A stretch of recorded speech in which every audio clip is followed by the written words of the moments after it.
இறையேசுவில் பிரியமான சகோதர சகோதரிகளே, நமது ஆண்டவர் இயேசு கிறிஸ்துவுடைய திருப்பெயரால் உங்களுக்கும் உங்கள் குடும்பத்தில் இருக்கிற அனைவருக்கும் அன்பும் சமாதானமும் மகிழ்ச்சியும் உண்டாவதாக.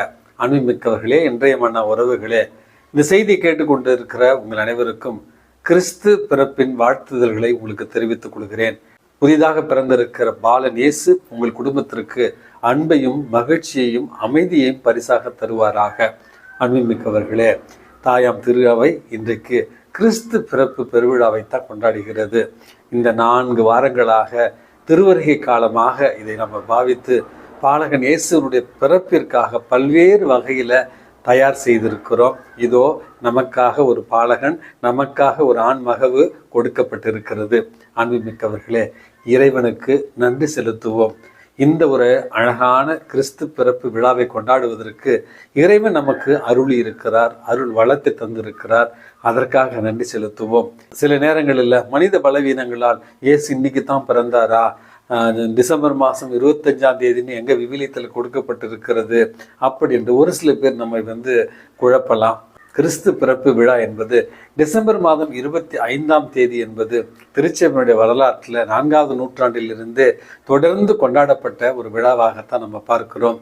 ரோமை அரசன் கான்ஸ்டன்டைன் கிறிஸ்துவை ஏற்றுக்கொண்ட பிறகு கிறிஸ்தவ சமயத்தை அரசு சமயமாக அறிவித்ததற்கு பிறகு தான் பல்வேறு நிகழ்வுகள் வந்ததாக ஒரு சில பேர் சொல்லுவார்கள்.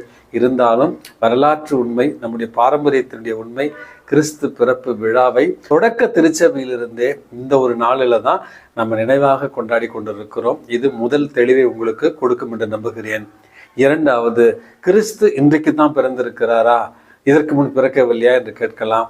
அன்புமிக்கவர்களே, புனித அகுஸ்தினார் சொல்லுவார், கிறிஸ்து பிறப்பு நம்முடைய கிறிஸ்தவ வாழ்க்கையில மும்முறை நடக்கிறது என்று சொல்லுவார். முதலாவது 2000 வருடத்திற்கு முன்னமே நமது ஆண்டவர் இயேசு கிறிஸ்து பிறந்து வாழ்ந்து பாவத்தை தவிர மற்ற அனைத்திலும் நம்மை போல வாழ்ந்து நமக்காக பாடுபட்டு சிலுவையில் மரித்து 3ஆம் நாள் உயிர்த்தெழுந்து தந்தையாகிய இறைவனிடத்தில் சென்று அவர் திரும்ப வருகிற வரையில நமக்காக தூய ஆவியானவரை துணையாளராகவும் ஆலோசகராகவும் நமக்கு கொடுத்து சென்றிருக்கிறார். 2ஆம் வருகைக்காக அனைத்துலக திருச்சபை அவளோடு காத்து கொண்டிருக்கிறது. அவர் 2வது முறை ஆட்சியோடு வருகிற பொழுதுதான் கிறிஸ்துவனுடைய 2வது பிறப்பு நிகழ்கிறது என்று சொல்லுவார். 3வது கிறிஸ்துவனுடைய பிறப்பு ஒவ்வொரு கிறிஸ்தவனுடைய வாழ்க்கையிலும் அன்றாடம் நாம் பங்கெடுக்கிற திருப்பலியின் வாயிலாகவும் அன்றாட வாழ்க்கையில திருவருட்சாதனங்கள் மூலமாகவும் கிறிஸ்து ஒவ்வொரு முறையும் நம்முடைய வாழ்க்கையில பிறந்து கொண்டு தான் இருக்கிறார்.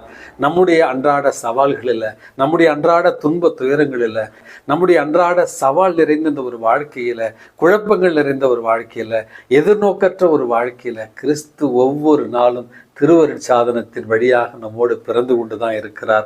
இறை வார்த்தையின் வழியாக அவர் பேசிக் கொண்டிருக்கிறார். நற்கருணின் மூலமாக உணவாகவும் பானமாகவும் நம்முடைய வாழ்க்கையை அவர் உய்வித்து கொண்டுதான் இருக்கிறார். ஆகவே கிறிஸ்து பிறப்பு விழா இன்றைக்கு நம்ம கொண்டாடுவது அந்த மகிழ்ச்சியின் நினைவை கொண்டாடுகிற ஒரு விழாவாகத்தான் நம்ம பார்க்க வேண்டும். இது 2வது ஒரு புரிதல் உங்களுக்கு தரும் என்று நினைக்கின்றேன்.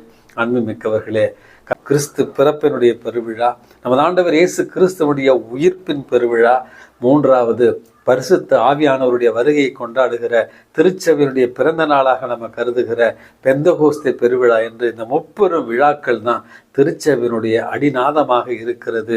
இந்த கிறிஸ்து பிறப்பு விழா என்பது நமக்கு 3 முத்தான பரிசுகளோடு வருகிறது என்பதை முதலிலே நம்ம புரிந்து கொள்ள வேண்டும். இன்றைக்கு நான் வாசிக்கிற முதல் வாசகம், 2வது வாசகம், 3வது வாசகம் 3மே இன்றைக்கு அன்பு என்கிற ஒரு பரிசோடும், மகிழ்ச்சி என்கிற ஒரு பரிசோடும், அமைதி என்கிற ஒரு பரிசோடும் தான் இந்த விழாவை சிறப்பிக்க நமக்கு அழைப்பு விடுகின்றன.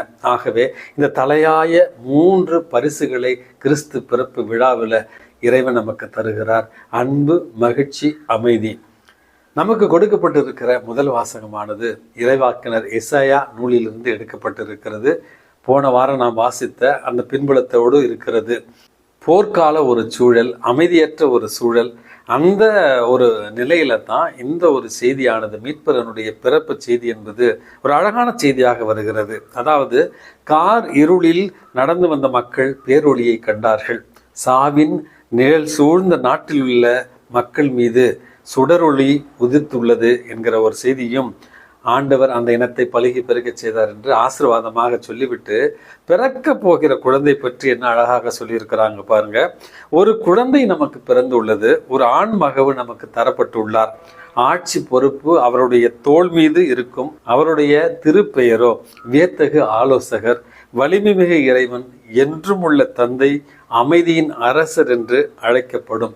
அவரது ஆட்சியை பற்றி பிறகு கூறப்பட்டிருக்கிறது. ஒரு குழந்தை கொடுக்கப்பட்டிருக்கிறது. அந்த குழந்தை வியத்தகு ஆலோசகர், வலிமை மிகு இறைவன், என்றும் உள்ள தந்தை. எப்படி குழந்தை தந்தையாக மாற முடியும் என்கிற கேள்வி உங்களுக்கு எழலாம்.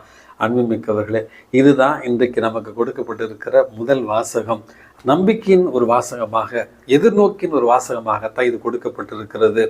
நாம் வாழ்ந்து கொண்டிருக்கிற இந்த ஒரு கால சூழலை போலத்தான் இஸ்ரேல் மக்கள் வாழ்ந்த அந்த ஒரு கால சூழலும் இருந்திருக்கிறது. அமைதியற்ற ஒரு நிலை, போர் மேகம் சூழ்ந்த ஒரு நிலை, ஊழல்கள் நிறைந்த ஒரு சூழல் மற்றும் வன்முறை நிறைந்த ஒரு சூழல், விட்டு கொடுக்க மனமில்லாத மக்கள் வாழ்ந்து கொண்டிருந்த ஒரு சூழல், சுயநலமிக்க மக்கள் வாழ்ந்து கொண்டிருந்த ஒரு சூழல், தற்பெருமையோடு மக்கள் வாழ்ந்து கொண்டிருந்த ஒரு சூழல். அந்த நேரத்தில் தான் உங்களுக்காக ஒரு ஆண் மகவு கொடுக்கப்பட்டுள்ளது. அப்படி என்று நம்முடைய மீட்பரை பற்றின ஒரு செய்தியாகத்தான் இன்றைய நம்முடைய மீட்பரை பற்றிய ஒரு செய்தியாகத்தான் இன்றைக்கு நம்ம இதை புரிந்து கொள்ள வேண்டும். அன்பின்மிக்கவர்களே, இந்த கிறிஸ்து பிறப்பு விழா நமக்கு சொல்லித் தருகிற அழகான 3 பாடங்களைத்தான் உங்களோடு நான் பகிர்ந்து கொள்ள விரும்புகிறேன். இன்றைக்கு நமக்கு கொடுக்கப்பட்டிருக்கிற நற்செய்தி வாசகத்தில் அரசன் அகுஸ்துஸ் சீசர் என்பவர் தன்னுடைய பேரரசுக்கு கீழே இருக்கிற அந்த நாடுகளில் ஒரு குடி கணக்கெடுப்பு எடுக்கிறார். இப்பொழுது நமக்கு நடந்து கொண்டிருக்கிற இந்த SIR அப்படின்னு சொல்லுவோம் இல்லையா, அந்த தீவிர வாக்காளர் திருத்த பட்டியல் என்று சொல்லுகிறார்கள். எல்லாம் அவங்க ஊருக்கு போகணும், அவங்க 20 வருஷத்துக்கு முன்னால் எங்கே ஓட்டு போட்டாங்க அப்படி என்று மறைமுகமாகவோ அல்லது நேரடியாகவோ ஒரு சில நேரங்களில் அச்சுறுத்துகிற ஒரு செயலாக கூட இருக்கலாம். நீங்கள் உண்மையாகவே இந்த நாட்டை சேர்ந்தவர்கள் தானா என்பதை நீங்கள் தான் நிரூபிக்கணும் அப்படி என்று காலங்காலமாக இந்த நாட்டில் வாழ்ந்த நமக்கு சில நேரங்களில் நீங்கள் ப்ரூவ் பண்ணுங்க, நீங்கள் இந்த நாட்டை சார்ந்தவர்கள் தான் அப்படின்னா எந்த ப்ரூஃபை நம்ம கொடுக்க முடியும்? அன்புமிக்கவர்களே, அப்படிப்பட்ட ஒரு சூழலை தான் கிறிஸ்து பிறப்பின் நிகழ்வு நடைபெறுகிறது என்பதை இன்றைக்கு நம்ம புரிந்து கொள்ள வேண்டும். அப்படி என்றால் முதல் செய்தியாக இன்றைக்கு நம்ம எதை வீட்டிற்கு எடுத்து செல்லலாம் அப்படின்னா, இன்றைக்கு நற்செய்தி வாசகத்தில் தெளிவாக கொடுக்கப்பட்டிருக்கிறது. பெத்லகேம் என்கிற அந்த ஊருக்கு செல்லுகிறார்கள், தங்களுடைய மூதாதையருடைய ஊர். அங்கே ஏற்கனவே மக்கள் நிறைய பேர் இருந்த ஒரு காரணத்தினால் விடுதி காப்பாளர் இவர்களுக்கான அறையை கொடுக்க முடியவில்லை. காரணம், அவருக்கு மனசுக்குள்ள புனித யோசேப்பு மேலும் அன்னை மரியாள் மீதும் எந்தவித தனிப்பட்ட கோபமோ வெறுப்போ எதுவும் இல்லை. இருந்தாலும் அந்த நகரம் முழுவதுமே நிரம்பி வழிகிறது. அங்கே கொடுப்பதற்கு இடமில்லை. அதே போலத்தான் அங்கே கொடுப்பதற்கு இடமில்லை என்பது தான் வருத்தமான ஒரு செய்தி. அன்புமிக்கவர்களே, நம்முடைய வாழ்க்கையில கூட நமது ஆண்டவர் இயேசு கிறிஸ்துவை வரவேற்பதற்கு நமக்கு தயக்கம் இல்லை. வாரும் இயேசுவே வாரும், வாரும் ஆண்டவரே வாரும் என்று பாடலாம் நம்ம பாடியிருப்போம். ஆனால் உண்மையாகவே அவரை வரவேற்க நம்முடைய உள்ளத்தில் ஏற்கனவே நிறைய காரியங்களை நம்ம வைத்திருக்கிறோம். எப்படி பெத்லகேம் நிரம்பி வழிந்ததோ, எப்படி அந்த விடுதி காப்பாளருக்கு பல்வேறு பொறுப்புகள் இருந்தனவோ, அதே போல தான் இன்றைய இந்த மண்ணுலக வாழ்க்கையில் நம்முடைய உள்ளத்தில் யாராரோ வருகிறார்கள், யாராரோ செல்லுகிறார்கள். எவ்வளோ கவலைகள் இருக்கிறது, எவ்வளோ திட்டங்கள் இருக்கிறது, எவ்வளோ எதிர்பார்ப்புகள் இருக்கிறது, எவ்வளோ வழிகள் இருக்கிறது, எவ்வளோ சுமைகள் இருக்கிறது. எப்படி நிரம்பி கிடக்கிற நம்முடைய இதயத்திற்குள்ள இயேசுவுக்கு இடம் உண்டா என்பது தான் மிகப்பெரிய ஒரு கேள்வி. ஆனால் அந்த விடுதி காப்பாளரிடமிருந்து ஒரு அழகான பாடத்தை நம்ம கற்றுக்கொள்ளலாம். அந்த விடுதி காப்பாளர் அன்னை மரியாவுக்கும் யோசேப்புக்கும் நேர்த்தியான ஒரு விடுதியை கொடுக்க வாய்ப்பு கிடைக்காவிட்டாலும் அட்லீஸ்ட் ஒரு மாட்டுத் தொழுவத்தை கொடுக்கிற அளவுக்கு அவனுடைய மனதில் இடம் இருந்தது என்பதைத்தான் இன்றைக்கு நம்ம புரிந்து கொள்ள வேண்டும். அன்புமிக்கவர்களே, திருவருகை காலத்தில் நமது ஆண்டவர் இயேசு கிறிஸ்து அழகான மாட மாளிகைகளையோ அல்லது நேர்த்தியான பட்டால் செய்யப்பட்ட துணிமணிகளையோ நம்மிடமிருந்து எதிர்பார்க்கவில்லை. நொறுங்கிய இந்த உள்ளத்தில், பாவம் நிறைந்த இந்த ஒரு உள்ளத்தில், வலிகள் நிறைந்த இந்த ஒரு உள்ளத்தில், வேதனைகள் நிறைந்த இந்த உள்ளத்தில் ஓரமாக ஒரு மாட்டு தொழுவத்திற்கான இடத்தை போல நம்முடைய இதயத்திலும் இயேசுவுக்கு இடம் இருக்கிறதா என்கிறது தான் அடிப்படையான முதல் கேள்வி. ஆகவே தகுதியற்றவர்களாக இருந்தாலும் நம்முடைய இந்த இதயத்தில் இயேசுவுக்கு இடம் கொடுக்க இன்றைக்கு நம்ம முதல் முடிவை எடுப்போம். இரண்டாவது ஒரு செய்தியாக, அன்புமிக்கவர்களே, இரண்டாவது ஒரு செய்தியாக இன்றைக்கு இடையர்களுக்கு கொடுக்கப்பட்ட செய்தி. இன்றைக்கு இடையர்களை பார்த்து வானதூதர்கள் சொன்ன முதல் வார்த்தை அஞ்சாதீர். அன்பு மிக்கவர்களே, இந்த மண்ணுலக வாழ்வு என்பது பல்வேறு கவலைகளால் நிறைந்திருக்கிறது, பல்வேறு வழிகளால் நிறைந்திருக்கிறது, பல்வேறு சுமைகளால் நிறைந்திருக்கிறது.